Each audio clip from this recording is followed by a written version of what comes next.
Yes, welcome to another Premier League packed show. Plenty to talk about, including a manager sacking. Yes, another one's happened. First one of the year didn't take too long, I'd say.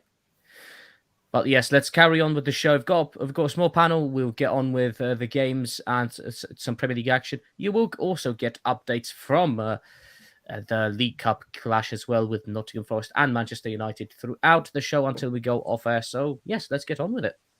Kicking way to do so.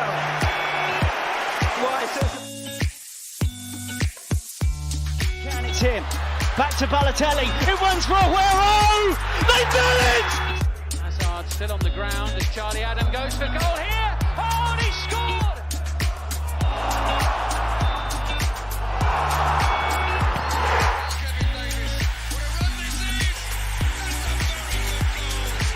And was by Stones. Andrew Townsend! A field of minutes. And Aaron Ramsey starts and ends. An immaculate. Trying to find a way through.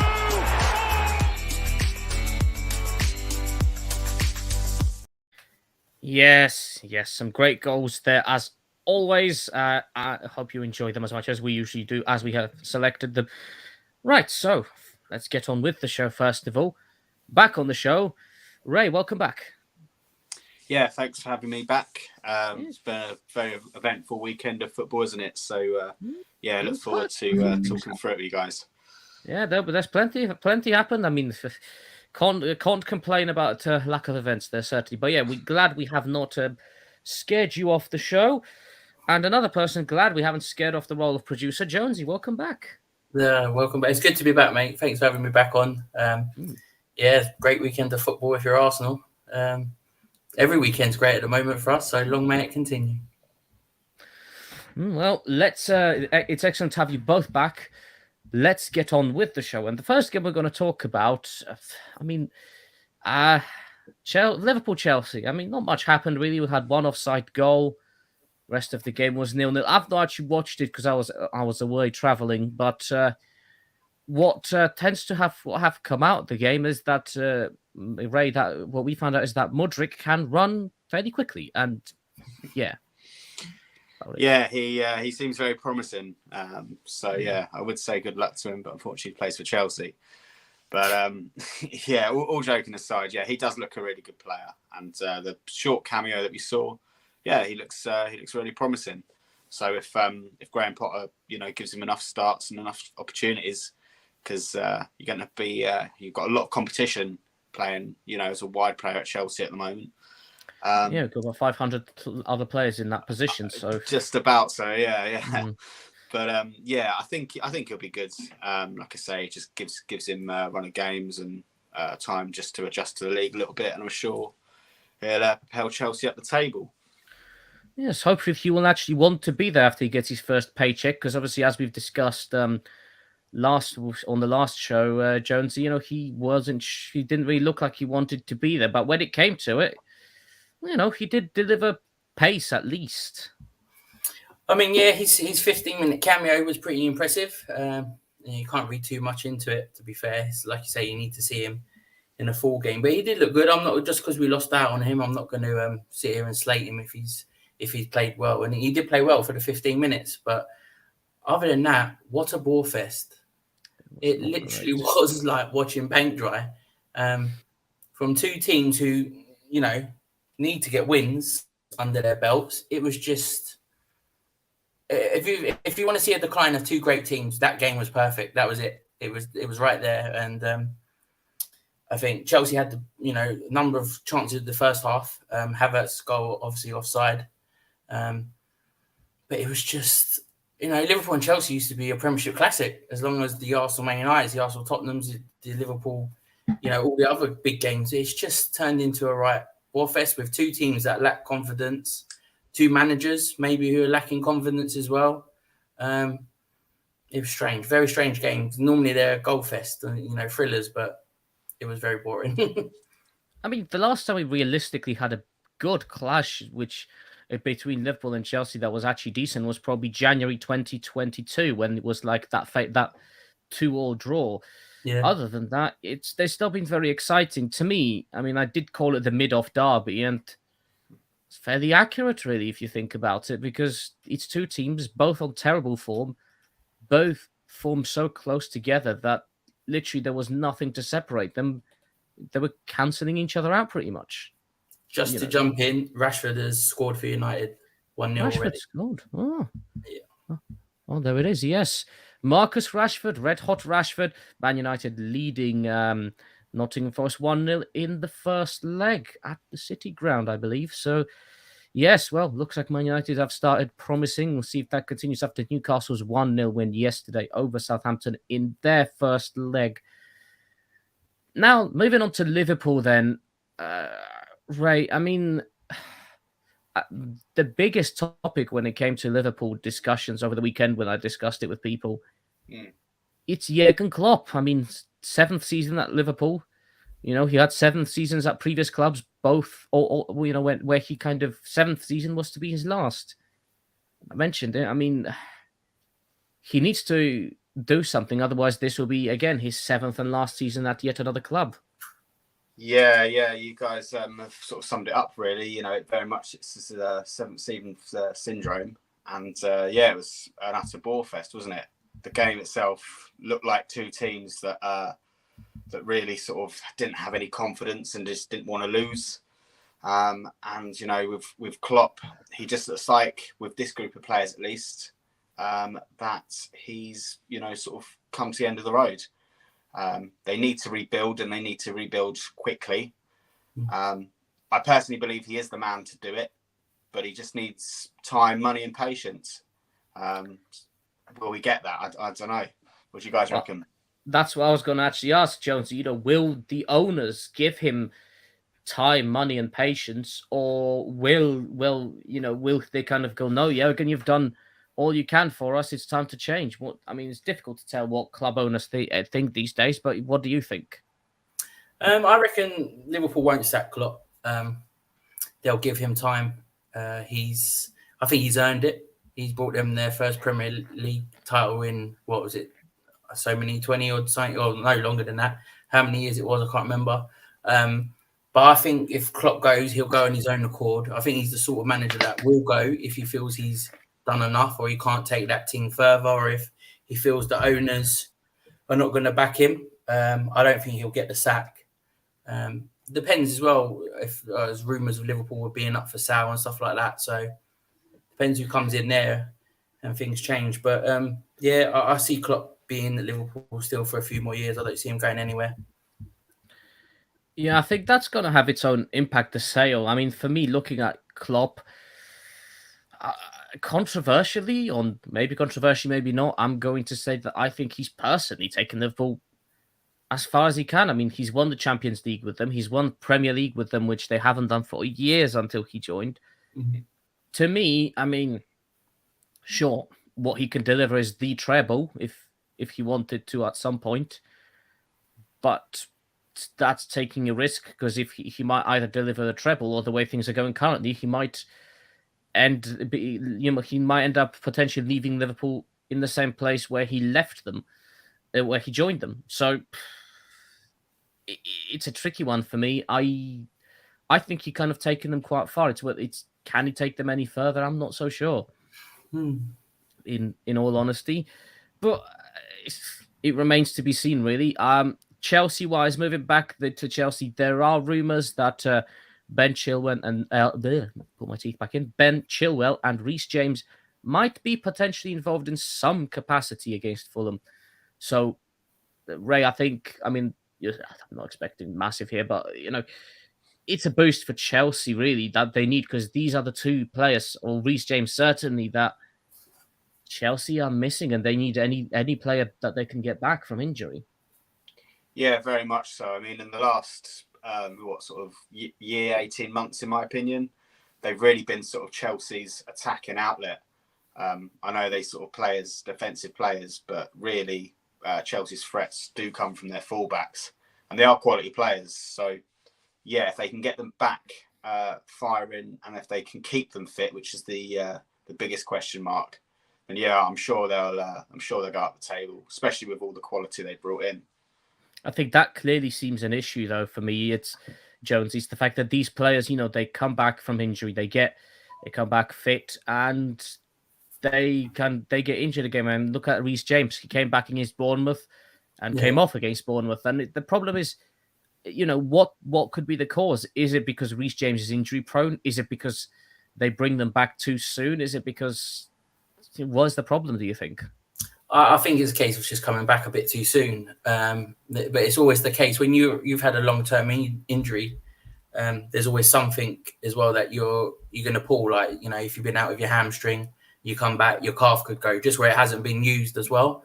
So it's just a very slow process to get someone back in. And the thing is, I don't know if Chelsea have got time to wait for these sort of players, because Chilwell and Reece James are very good players for Chelsea. They need them. Just as well as they're as good as they're defending, they're quite good attacking options to have as well. But they've just got to manage it carefully. Maybe give a few minutes, maybe a half. We Arsenal done it with Kieran Tierney when he was injured quite a long while. We give him a few games where he just played to half time and then he come off. So maybe it's a case of just managing it that way. Yeah, I think they're very good players, but you just need to manage it carefully, I reckon. I think managing them carefully and bringing them back slowly would be a good way to ease them in, because the last thing you want is for Reece James to play again and go off again, because that's not good for any club. And I think a game like against Fulham, that's going to be a tough one. I think, considering what happened in the reverse fixture, anything's possible in that one. I think. Yeah. I think he needs to really trust the squad as well. Sorry to cut in, but Graham Potter really needs to trust the squad he's got. He's got a lot of players there, and by all accounts, I believe Chelsea are going to bring in a right back as well. French guy from Lyon, Gusto. I think that might help though, because of that. In that position, we do have players, but injuries in that position don't help. So I think it'd be good to have players in that position. Yeah, but it seems like Chelsea seem to chop and change. I mean, you've brought Cucurella in for quite a lot of money, but he seems to be playing one week, then not the next, and being a bit of a bit part. Just keep him playing at left wing back or wherever he plays, and let him just grow into that role. You can't build. No, you can't. You can't improve a player if you don't play him much. And Cucurella, maybe because of the irregularity of his playtime, has not really performed that well. But that may not be because he's a bad player. It may just be because the chopping and changing. Yeah, it works during busy periods, sure, but Chelsea got a nice week off thanks to the exit of the FA Cup. So players will be fit and our players should be fit and firing. So we shall see what happens. Any comments before I move us on? Yeah, we've got a couple of viewers in. Pop in and say hello if you're watching. No need to be shy. We had Matt Roberts. He said best of luck all with the show. That was earlier on. Yeah, and I'm keeping an eye on the WhatsApp group. If you want to comment in there, please do so as well. We also have Hubert. Sorry, we also have Tom. Tom's watching as well. Hey. He's also got a question for you, Hubert, as well. Oh dear. Yep. He would like to know your thoughts on Chelsea using Arsenal as their scouts this season. Chelsea using Premier League clubs in general as a scout. I mean, we were linked. We linked ourselves with many players. There was a joke running around. It reached the point where even I was taking the piss by kind of when Arsenal was signing Trossard. I kind of was saying, we'll be after him soon enough. Don't worry. And then at one point, I think Abdi posted a tweet about Todd Bowley going to Brighton, inquiring about players, and I think it was George that said all he saw was Chelsea Brighton, and he was like, no, come on, surely not. It wasn't about Trossard, but it does seem like it. Which, as I said, okay, it's a very expensive method of trying to weaken clubs. By going for their players, spending a lot of money on players we don't need just to weaken other clubs. It's a stupid tactic, Tom, and I think it's a load of rubbish, quite frankly. And like I said, if you want to weaken clubs, fair enough, but it shouldn't be costing 100 million or however else. That's not the way for me to weaken teams, really. The way to weaken other teams is to buy strong players in positions that you need to strengthen your own squad. Therefore, in theory, on paper, make the other teams weaker, but yeah, that's not what seems to be happening. So that's what I would say, really. I think that tactic, I never agreed with it, and I always thought it was a bit child's play, really.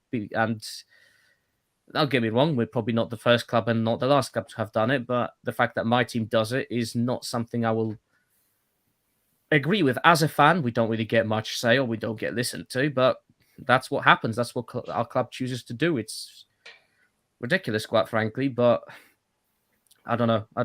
It's never the right way, and it's proven plenty of times to not be the right way, and it seems like no one ever learns, to be honest. Yeah, fair enough. It remains to be seen what happens. If Mudryk turns out to be brilliant, fair enough. Maybe it wasn't a mistake like I thought it was, but after seeing him run for 36 kilometers or whatever he was running or whatever for 15 minutes, I'm yet to be fully convinced. Okay, he looks like a good player, but 15 minutes game time, you can't really tell much about a player. You need a lot more time to assess how he plays. Once Felix comes back from the naughty corner, we'll see what happens, whether he can keep both feet on the ground and actually do some scoring. That will be interesting. It will not be, I believe it will be the game against West Ham he'll come back. So it'll be interesting to see what he does, to be honest. Well, cheers, Tom. If you've got any more questions, chuck them over. Anyone else, get in touch. WhatsApp group, feel free to also message in there. I'm keeping an eye on that too. So be good to hear from you and what you think, because the next game we're moving on to, it was the sacking off derby, pretty much. You had David Moyes' West Ham versus Frank Lampard's Sticky Toffees, and safe to say that only one manager came victorious. Yeah, very much so. West Ham, I think, looked, fairly good. But, on the same token, Everton looked terrible, don't they? But give them their credit. Winning any Premier League game isn't easy. So the fact West Ham did, it was Jared Bowen, wasn't it, with a couple of goals. So, great for him, great for his confidence. And, if West Ham are going to propel themselves up the table and avoid the relegation zone, he's going to be one of their players that they're really going to look to, and he's going to be crucial for them. With that, it's David Moyes. He lives to fight another week, doesn't he? Yes, he does. And I mean, I'm not sure what's happened to these players. Jared Bowen and Mikel Antonio last season were, the star players for West Ham. I don't know what's happened with them this season. They are turning out to be what they are. I mean, Jared Bowen, fair enough, scored twice. Maybe that's a boost he needed, but these players need to toughen up and sharpen up, Jonesy, because they've got Premier Leagues coming thick and fast. They are still in the FA Cup, and also soon enough, they will have Conference League to also put up with. So, do you think Moyes still has a very tough task on his hands the way things are going? I mean, I agree. That was crucial for West Ham to get the win on the weekend. It's just they need a bit of form. They need to start playing now because, ever since the restart, they've just been woeful. I expected more of a fight when we played them on Boxing Day.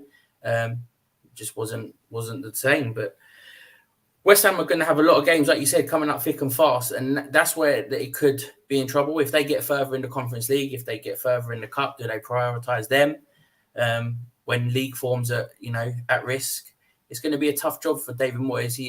They've not brought in, or did they bring? Oh, sorry, did they bring Danny Ings? Yeah, they brought Danny Ings in, which and now he's injured. He's injured. I was going to say, I think one West Ham fan that I spoke to, it's like buying a dodgy car. It's buying a dodgy car off Del Boy, something like that. But it'd be interesting to see, if they keep him fit, because they do need a striker. Mikel Antonio is a good player, but he's just never been that lethal striker for them. And if Bowens gets into a bit of form and scores goals like he did on the weekend, they could be okay. But I do worry for West Ham.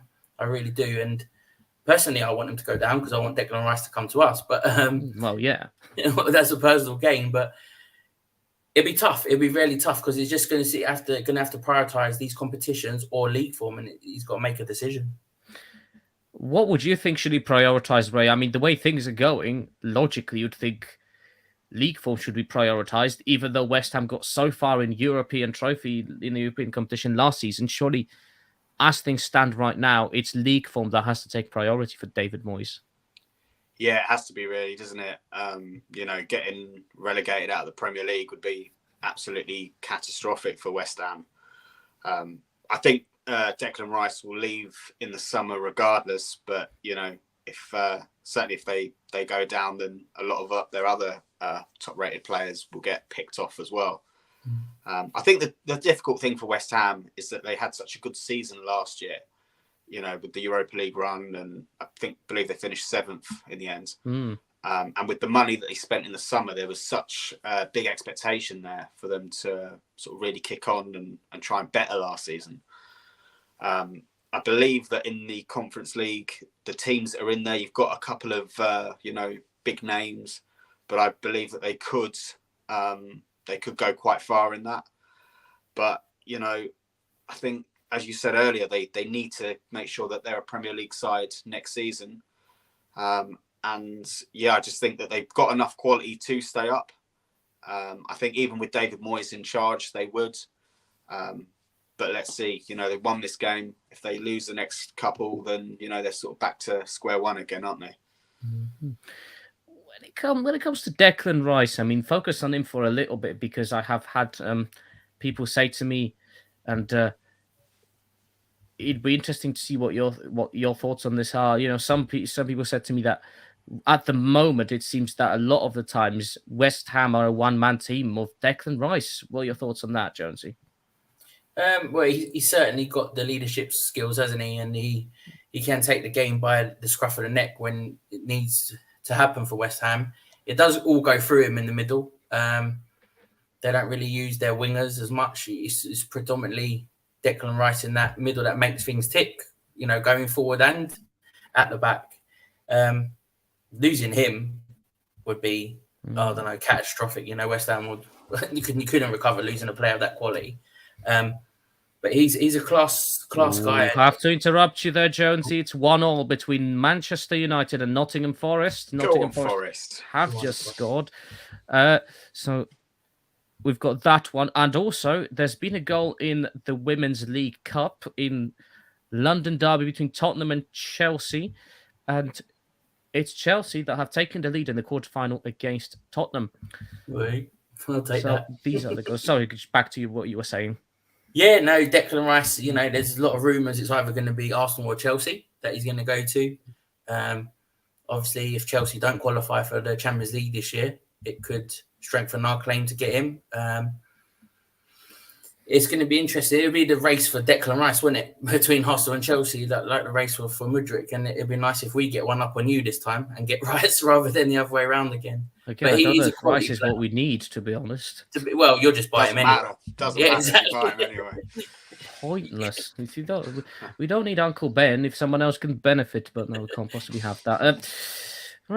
Moving on next to Man United. The goal has been ruled offside for Nottingham Forest, so Man United's lead stays at 1-0. Right, moving on to Everton then. I mean, Frank Lampard, that was the last straw for him. And it was funny because a lot of people were talking about this game being a decider for David Moyes, that if West Ham were going to lose to Everton, then he was going to get the sack. But, I guess we don't know if David Moyes would have gotten the sack if Everton beat West Ham. And it would have been ironic if David Moyes got sacked after being beaten by his own previous team. But, so... Ray, do you think the sacking of Frank Lampard, do you think that was a good idea? Do you think that will change anything? I think it's all they can really do at the moment, in terms of the squad they've got. It does lack a lot of quality. I think their forward line, I don't think any of their players have scored over 10 Premier League goals in a season in their careers. So they are really struggling from that point of view. They obviously lost out on Dan Juma, who's decided to go to that horrible lot. But Spurs nicked him like we nick players. That was a very Chelsea thing to do. Yeah, very, very nasty. And it looks like Anthony Gordon will be off to Newcastle as well, potentially. So it looks like a sinking ship, doesn't it? And I guess the only thing to try and get instant results, but would be, I say, more cost effective. It's still going to cost them a lot of money, but it's to sack Frank Lampard and bring somebody else in. But it looks a very perilous situation for Everton. But it's a shame because they're such a historic club, aren't they? And when they do get it right, it does seem like a fantastic club. But it's just been absolutely horrible there and toxic for a very long time now. Jonesy, when it comes to Everton, I mean, it's still early to say because, down that end of the table, things are still quite tight. Do Everton, I mean, how Everton got to stay up? I don't know. From everything you see in that club at the moment, from the top to the bottom, like Ray said, is toxic. I just don't see who can come in and get them out of the situation they're in. They're not going to spend money. The transfer window's almost closed, so they ain't got a chance. They got this stadium they're going to pay off for, which is probably going to be the best stadium in the Championship. But they just need to. The whole club is just. I don't know. It's just turned rotten. They're a historic club, so I think it's like Arsenal and Everton are like the longest two teams that have been in the Premier League, the longest sort of in the Football League, haven't been relegated. I think that stat was or something, but it's horrible to see a club that's so historic and distinguished that it's turned this way. You got to look to these owners now who are buying these football clubs. Why has it got like this?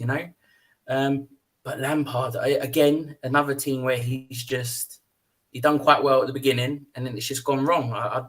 He don't seem to have the staying power as a manager to get things out of teams. I might be being a bit unfair to him, but I do not see Frank Lampard as a Premiership manager. He's Championship at best. He'll get another Premier League job, though. Sorry to cut in, but he'll get another Premier League job when he probably will, but he will because of his name.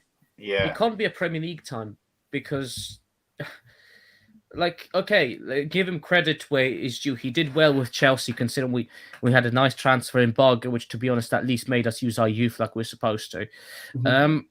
And he did okay with that. And I think that kind of people saw that and put way too much into him. I think he needs still to manage a bit lower down to gain experience. At the end of the day, he's still quite a young coach, let's keep in mind. So maybe he's not ready to manage a team right down the bottom in a relegation scrap, and maybe not ready yet to manage a team higher up. Maybe he needs a mid-table Premier League side, maybe. I mean, that might not work for him either, but that all depends. Let's move on to managers then, because most likely candidate to replace Frank Lampard, Ray, is Marcelo Bielsa, the man with a starry bucket. I mean, it's not the first manager I thought. I mean, I obviously thought Steven Gerrard would be a great pick for Everton, but Marcelo Bielsa coming to Everton, Ray. What is that? Would that work? I mean, in my opinion, absolutely not. If you're going to bring Marcelo Bielsa in, what you need, again, like I referenced earlier, is time and patience and money as well, funny enough. Everton needs someone to save them now. They need someone to work with the players they've got and structure them in a way that makes them hard to beat. And like I said, they have got some. Thought we were on the BBC then for a second. I was going to say, what's happening? It was almost one of the moments. Someone said the voice note, and I pressed it by accident. Sorry. I was going to say that. I was dreading that I'm going to have to do a Gary Lineker here. But with Marcelo Bielsa, like I say, if Everton are solid mid-table and they're not going up, they're not going down, and they've got their house in order, then by all means bring him in. The football will be a bit helter-skelter, and you'll win 5-4 one week, but then lose 4-3 the next. Fine, but like I say, where Everton are at the moment, they just need a bit of stability. And they just need somebody to come in and just get them a consistent run of results. So, I don't see Marcelo Bielsa being the guy at the moment. Jonesy, what do you think? Bielsa, yes, or if not, who would you have? Yeah, I agree with everything Ray says. Bielsa, he likes his teams to be always on the front foot, and I just don't get that with this current crop of Everton players. I don't think they've got the type of players that play Bielsa football. There's always Sam. Big Sam's always around. So I reckon if they want to get out of a fight, get him in and then rebuild for the summer. But they're in big trouble. I don't see them getting out. Whoever they bring in, I think they're gone. They're gone basically already. Don't quote me on it, but I feel they're done. Everton have never been relegated from the Premier League, so it'll be interesting to see what happens on that. Yeah, I mean, for me, you could have had, Sean Dyche, I was thinking maybe would have for Everton. Don't know if he would have done something. he kept Burnley up every time when they looked doomed. Yeah. Apart True. from obviously last season when he got the sack before he should have probably, but yeah, there's always big Sam Allardyce. I mean, he's not retired from management yet. I would say Steve Bruce, but that's after they get relegated probably. But he's retired as well, so yeah. I mean, historically, we've seen teams battle relegation every year, and they battled relegation last year, and it's just not sustainable unless you're going to significantly improve your side. Yeah. And to me, they look there's only worse. so many times you can be lucky to escape relegation. Exactly. Yeah, absolutely. And the Goodison crowd really did get them through it. And when you see them sell their best player like Richarlison and not replace him, and you see what's going on, you know, the turmoil, the fans look completely disconnected. And that's in my opinion, that's their only chance of really staying up. If they're not on side, like Jonesy said, I think they're doomed. Okay, well, we'll see what happens with Everton, and I'm sure we'll discuss it more on the show. We'll move on to the next game. Probably slightly more brief summary here. Crystal Palace 0, Newcastle 0. Now, it's tricky to pick, Ray. Were Palace good? Were Newcastle poor? Was it a bit of both? Were both teams poor? Yeah, I think it was a bit of both. I think Nick Pope had another very good game. He's such a frustrating goalkeeper to play against because he's got every trick in the book in terms of time wasting and just letting the game just drag on and peter out. But he has, in terms of his shot stopping ability and the stability he's given that Newcastle back line this season, he has been very good. And Selhurst Park is always a difficult place to go. They look like they're struggling a little bit for goals at the moment. But, if you don't take the game by the scruff of the neck there, it can get away from you and it can be a real struggle. They got obviously a point against Manchester United in the week, didn't they?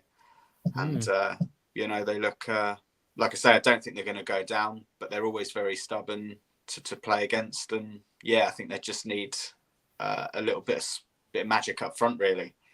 Crystal Palace. Jonesy, are Newcastle falling? Are Newcastle going backwards? I mean, let's look at the last few results. 0-0 against Leeds United, 0-0 against Arsenal, out of the FA Cup to Sheffield Wednesday, 0-0 against Palace. I mean, it's since New Year's weekend, it's not gone great for Newcastle. Yeah, no, it might be a case of they're up that high, they're getting nosebleeds, so they're a bit worried, to be up where they are. And I don't think since they've come back, like you said, they've just been happy to grab draws. They were so anti-football when they played us. It seemed a bit that way against Palace as well. Like they was either going to get the draw, but we're definitely not going to lose. Do you know what I mean? It's just a bit. I just feel they're a bit comfortable at the moment. They don't know what to do. They don't have to push on or to try and hold where they are in the league. But you can't do that. You have to keep doing what you were doing to get where you are. And they're playing a bit of a dangerous game, if you ask me, because teams will start finding them out and they'll get the wins against them. But it's interesting. I don't know why they've stopped. They should have just carried on. They were playing good football. Almiron was scoring for them and Callum Wilson was bagging some goals. It just seemed to have dried up. I know Isaac was injured. And when he come on the other day, he looked quite good. It's a strange one. I don't know if it's like, what I'm saying. I don't know if they just want to comfortable where they are and they want to hold top four. But they should just keep doing what they were doing. And they were playing good football. But I hated the game against them at the Emirates. It was just terrible. It was the worst football game I think I've ever seen in my life. It wasn't great. I think I switched over to the darts at one point because I think there's no... I'll just reiterate again, the ball was in play for 42 minutes of a 90-minute game. It was just absolute, like Ray said, Pope probably helped. You're supposed to get 6 seconds, That does my head in. Goalie's taking at least 20, 22 seconds to get rid of a ball and stuff like that. It's just, they're anti-football at the moment and I don't know why. And it's going to get Newcastle disliked, I think. Yeah, I just think Newcastle levelling out, though, to be honest. I mean, Eddie Howe's done a fantastic job there, and they have, in my opinion, got 5 or 6 really, really quality players. But the rest of the team and the squad, they're average sort of mid-Premier League players and even Championship players, some of them. So he's done a fantastic job to get them where they are at the moment. But to me, it's just a natural progression that they are going to start to level out a little bit, and they will start to drop points, and they will start to get, drop results against teams they probably should beat. Because, like I say, it's just the squad of players that Eddie Howe has at the moment. Obviously, with more transfer windows and time coaching the team, let's see where they are. But just at the moment, I just think that the level is around Europa League, and I think that's probably where they'll finish. Jonesy, would you say if they were to finish in the Europa League place, I mean, yes, they were top for most of the season. Do you think it would be a disappointment for Newcastle if they finished in the Europa League place, considering how high they got? Or do you think Newcastle fans should be pleased with that still? No, I reckon they should be pleased. Nobody thought they would have done this well already into their takeover. Any European football they should be happy with when they haven't been in it for so long. I think the thing that's, if I was a Newcastle fan, I'd be quite upset about is going out of the cups. I think that's a real opportunity. I know they're still in and they're playing, in the Carabao Cup, but it's just the FA Cup was a big one. That's a really distinguished cup that you should be winning when you're a team like Newcastle, and they should have gone for that. But Europa League, any European League football for Newcastle is a bonus this year. I think if you ask any realistic Newcastle fan, they'll be happy with any European football. Yeah, I'd say so as well. Sure, seeing Newcastle in the Champions League straight away after the new ownership, would have been quite an incredible achievement. But I think realistically, you have to look at this team and go, yeah, you've done well. But if you can't keep that up, then you need to take what you are given. And I feel this might be possibly Europa League place, as long as they don't drop out of European places, because then that, I think, would be a bit of an embarrassment, I would say, really. But yeah, they still have the League Cup, so they're still in that one, so they could get European football that way. I believe the League Cup gives you Conference League, if I'm correct. But I could be wrong on that. Okay, moving on then to Sunday's games. We'll talk about Man City Wolves a little bit. Although, in my opinion, Ray, did we expect anything else? No, not really, to be honest. I think Patrick Haaland returns.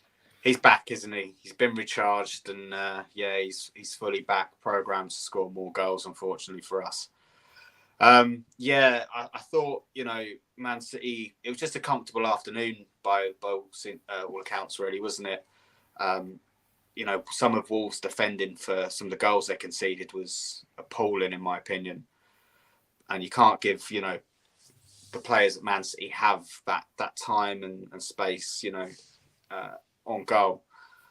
But this is it. Man City look like they're starting to fire again. But let's see what happens. They've still got a lot of games to play, and they've got a lot of competitions that they're going to be taking part in. So, and there's still a points gap between you and them. So, yeah. And obviously they played Spurs as well in the week, didn't they? So they played that game, then they played this game. So the 8-point gap all of a sudden was reduced to 2 points out of nowhere. So in terms of them looking to kick on and push, for the title, it was a massive 3 points. Excellent. Jonesy, what are your thoughts on the game before we move on to the Arsenal game? Yes, I watched the last bit while I was in the stadium at the Emirates. It was a routine win for City. I think it was a dead cert, this one, wasn't it? You don't think? I think no one thought Wolves would get a result, and we were all right. So we should have all bet our money on it. We would have been rich. Probably the odds would have been a bit rubbish on City to win, I imagine. Yeah, probably. So Wolves on the other hand, not many people expected much from them, Ray. They're not exactly going to turn magic under Lopetegui. They are still very much in the relegation scrap. Do you think they'll survive? I think they will. Just looking at their players, like some of their team, they've got some really, really quality players in there. So it does kind of baffle me that they are, really struggling this year. But I believe there are going to be, 3 teams worse than them. I think if Lopetegui can get himself in there and coach them players to play how he wants, I'm sure they'll be all right, because they just have too much quality, in my opinion, to go down. Jonesy, what do you think about Wolves? Will they manage to survive?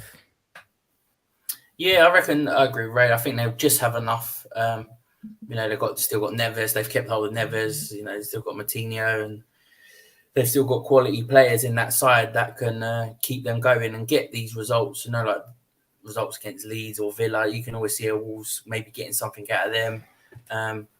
They don't look in trouble. It's City at the end of the day. Every team looks rubbish against City. True. So yeah, very true. Yeah, you can't take much out of this game on the weekend. But yeah, I reckon Wolves will have enough. And I do have a little soft spot for Wolves. I do like Wolves, but hopefully they will stay up, to be fair.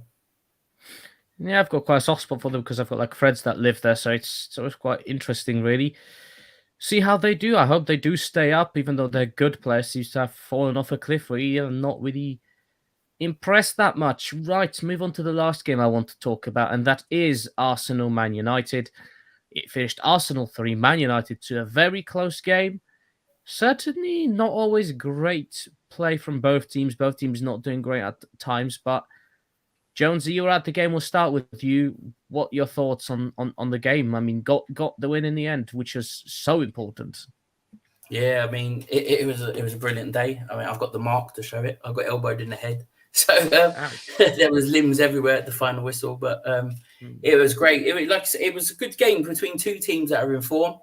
And I've said this to the guys in the group chat. Man United are probably the best team we've played so far at the Emirates. Their transition play, their counter-attacking play was lethal. Rashford is a handful for any team, and he definitely wasn't on the weekend. But Arsenal had enough. But that second half, last 20 minutes, I think it's fair to say we just battered them and pelted them into their own half. And you could feel there was a goal coming. You just didn't know if it was going to be us to get it and push it, or we were going to get hit on the counter. And, thankfully we got it by Eddie Nketiah's quick reactions to stick out a foot. And it was just absolute mental when the goal went in and at full time, or especially when the VAR give the decision. But I've heard the Emirates erupt 3 times since I've been there. Henry's return goal, Arshavin's goal against Barcelona, and this result against Man United. And I think it's a season-defining moment for us. We've been told that we've got a test, and I think we've come through this test these last few weeks. Arsenal have proved every pundit wrong. I think every other fan wrong. And it's only going to give them boys confidence. When we go to the likes of City now, or when City come to us, we shouldn't be afraid.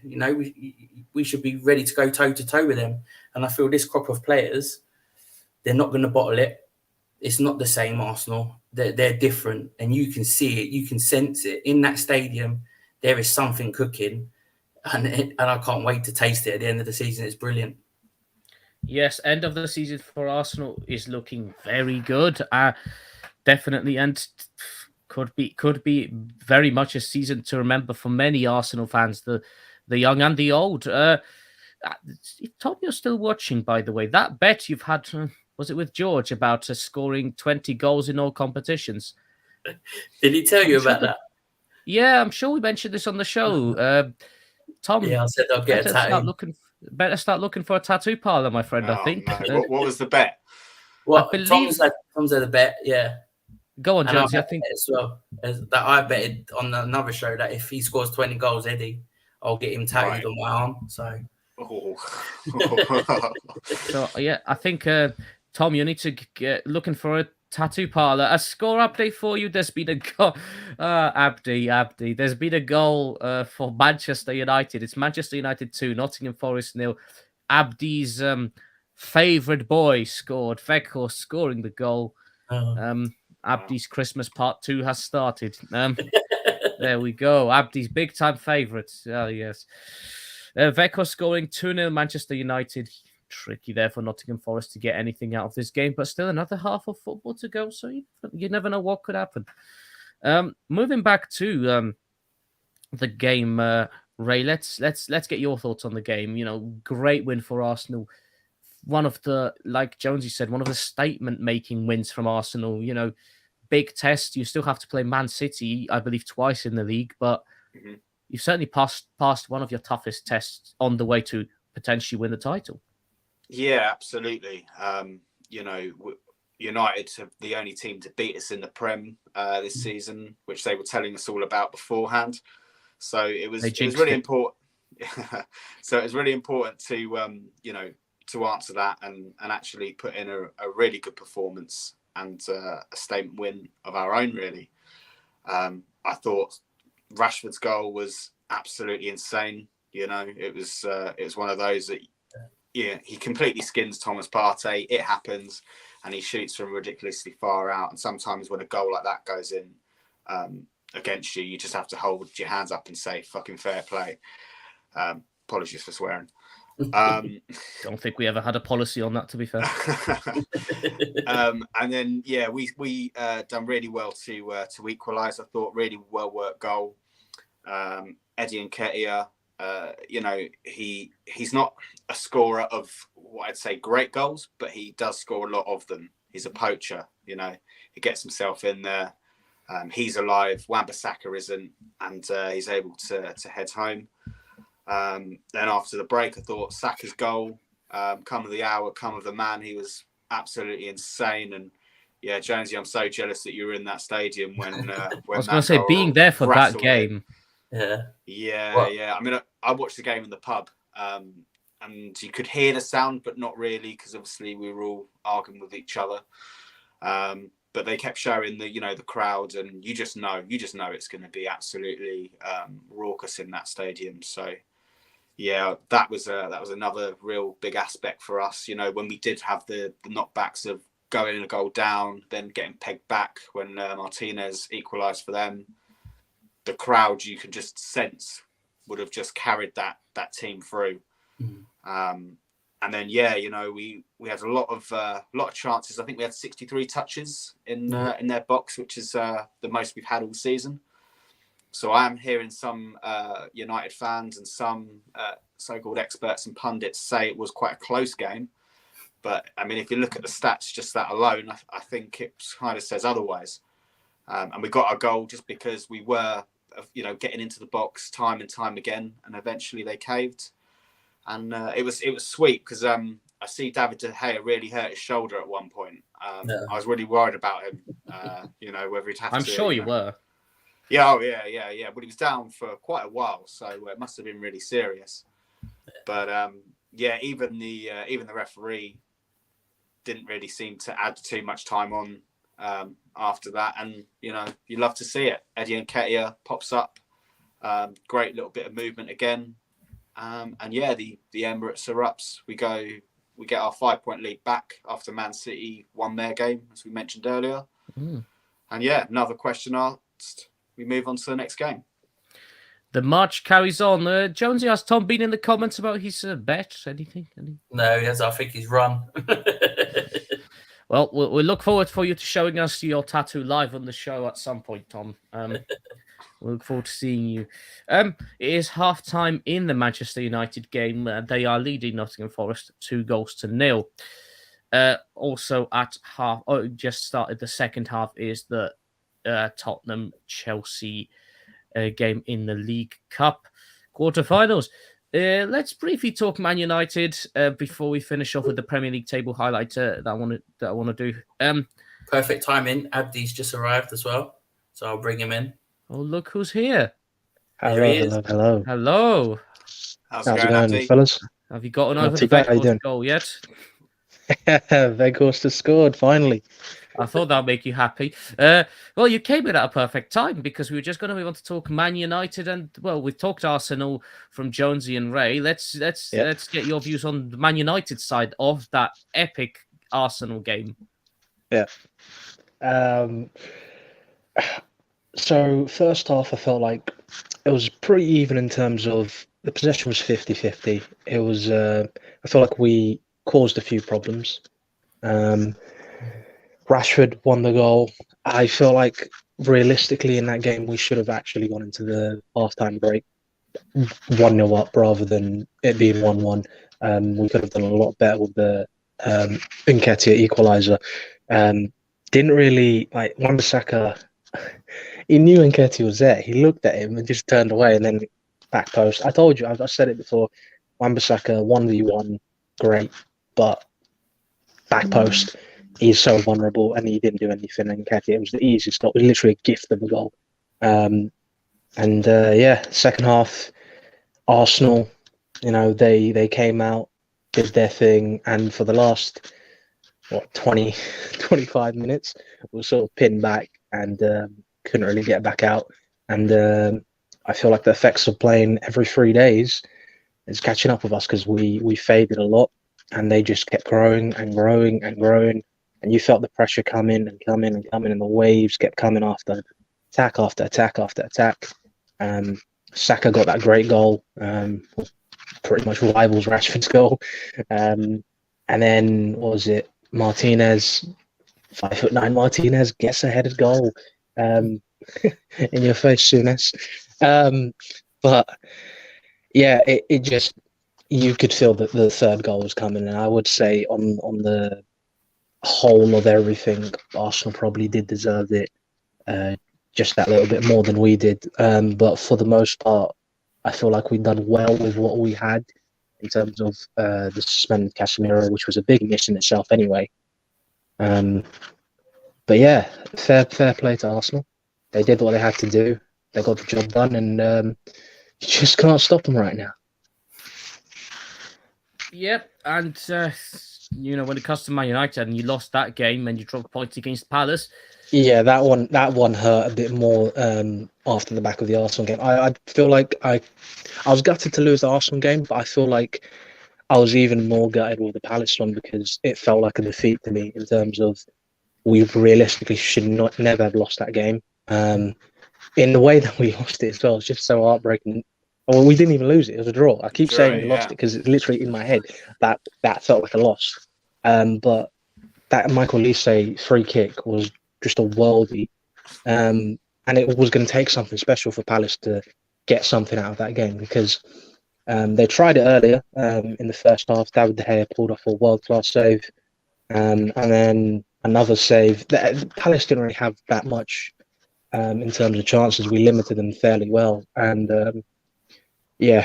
as soon as the Casemiro got booked, sometimes you can say, "Oh, ref, that's never a yellow." You couldn't have that one. It was the most blatant yellow card you'd see, and some people could argue it might have been a bit more than that. From that point forward, the wind was just gone from me, and I was just sitting there, just like lost. And then the Olise goal goes in, and I'm like, oh, and it was very disappointing. But hey, we have to learn from it. We have to move on, because the games don't stop for United. Literally, we're playing every single time. Literally, we're playing tonight, and 2-0 up. Got to focus on that. Carabao Cup semi-final. Get the job done in the first leg. Move on to Reading in the FA Cup. Then get through that game by game, and then we just progress. Second leg, finish it off next week, and then we're back into league action. So yeah, very busy time for United. We can't really dwell on the results or get too high on victories or whatever. So we just have to keep rolling. You have to keep rolling and see what happens. Right before we close out the show, I just want to quickly say something. Okay, go on. Briefly, Liverpool-Chelsea. Mudryk, for you guys, I like the look of him so far. I know a lot of money, a big chunk of money. And I know for some people who say they spent 100 million, he should be performing. I get that, but I don't feel like it's always fair to lump the price tag at a player like. Especially in the modern days where it's not the player's fault. Transfer fees are ridiculous. It's not the player's fault, but from the small thing I saw, he has a lot of potential. If he could hit that and show that quality consistently, he can be a very top player for you guys. Very rapid, very skillful, very tricky, and he literally sort of lifted you up a little bit when he came to the pitch, and put Milner in retirement, which isn't too hard these days. I was going to say that's not really difficult. He's in retirement. It's not. But I'm intrigued to see how you guys do going forward, because I feel like with the additions that you're making and some of the injuries people returning from them because Reece James come back soon, Ben Chilwell's come back soon. So when Graham Potter has a full team to play with, it's going to be very interesting. I feel like you could make a potential turnaround in terms of your season. I don't know if you'll get top 4, but I don't think you guys won't like just roll over for it. Like you'll try and push for it. I'm not and with expecting Felix, top 4. Mudryk, and others. It's going to be very interesting to see how you guys do. But yeah, well, that's just what I want to say briefly on that. No, it's an interesting one. We'll have to wait and see what happens. I think hopefully things will be looking up with players coming back. I'm not expecting top 4, I'll be honest. If we get it, brilliant. But we've got a 10-point gap. It's going to be very difficult. Very difficult. So there's a 10-point gap there. So we'll have to see what happens with it. But yes, Premier League definitely looking interesting going into the FA Cup weekend. Let's give you a table update, a little bit of a table update. You've got Arsenal in first place with 50 points. In second, you've got Man City with 45. You then have Newcastle and Man United with 39 points in third and fourth, respectively. You then have Tottenham with 36 points in fifth. Brighton take the last Europa League spot with 31 points, closely followed by Fulham in seventh with 31 points. So that's quite tight. And then from the bottom, you have Southampton with 15 points, Everton with 15 points, Bournemouth with 17, and then you have very close behind that Wolves on 17 was in 17th place with 17 points. Then West Ham with 18 in 16th, Leeds with 18 in 15th place, and then Leicester on 18 points in the 14th place, and then the bigger gap to Forest in 13th. So it's quite tight. The bottom 7 places are very tight in the Premier League there. So plenty still to be decided, which is the way it should be and makes for a very exciting season. So yes, we will be back soon with more Premier League shows. Should hopefully have a show maybe next week, towards the end of next week. We'll keep you posted on our social media pages. Before we close out, any comments? No. Tom's still not commented on the bet. Okay. No. Well, we'll look forward to hearing from you when you get that tattoo, Tom. Let's do a Twitter roundup. Is Abdi still here? I'm still here. Where can we find you on Twitter, Abdi? You can find me going nuts about Weghorst on Twitter. I'm At sure. Abdullahi26 at AABDULLAHI26. There we go. Go and watch him. If Weghorst scores, he will be tweeting today like a madman. Go and He has scored. Yes, hopefully if he scores more. again. You never know. Yeah. Hat-trick. Might It's score an on, it's on. equaliser for Man United after Forest go 3-2 up. Whoa, come on, man. No, that's going to happen realistically. Ray, where can people find you, my friend? They can find me at Ray_Kasim. Thank you again for having me on, by the way. No, welcome so, back. yeah, We're glad to have you back. So yeah, I'm absolutely obsessed with football. So if anyone wants to follow me, there it is. And let's chat football. You've joined a perfect crowd, Ray. You need. I don't know if you're in a WhatsApp group or not yet, but hopefully, if you're not, someone can look after that because I think you'll enjoy that very much as well. Not just yet. We need to get you in there and our Facebook group because there will be chats there and discussions there once we can post a few bits up. So yeah, Jonesy, where can people find you on Twitter? Yeah, just Jonesy on Twitter, Jonesy86. Normally on Arsenal Fans Forever as well, where we talk a bit more in depth into Arsenal games. But yeah, I'm generally getting in the skins of United fans, Chelsea fans. If there's something to be said about another team other than Arsenal, it's probably me saying it, so I'm there. Excellent. I mean, what you're meaning professionally is you get discussions going. That's the way to say it. Yes, you get people talking, my friend. Right, you can find me on at Subsonics UK. That's SUBSONIX UK. On occasion, I will moan about Chelsea, but varies that. Blind life and life in general, really. Sarcastic comments of variety or whatever else you can find. And of course, promotion of our shows and our work at Golden Goal TV on Twitter. We've got the Facebook group where you can we do predictions when we can. We do some discussions and bits and pieces like that. You can find us on the WhatsApp group as well. Come and join and talk all things football and Weghorst, of course. Weghorst. So, yes, all is there. So yes, as the second half is about to start. We will head off and we will let you all get back to the game, and we will see you next week. Good night. Good night.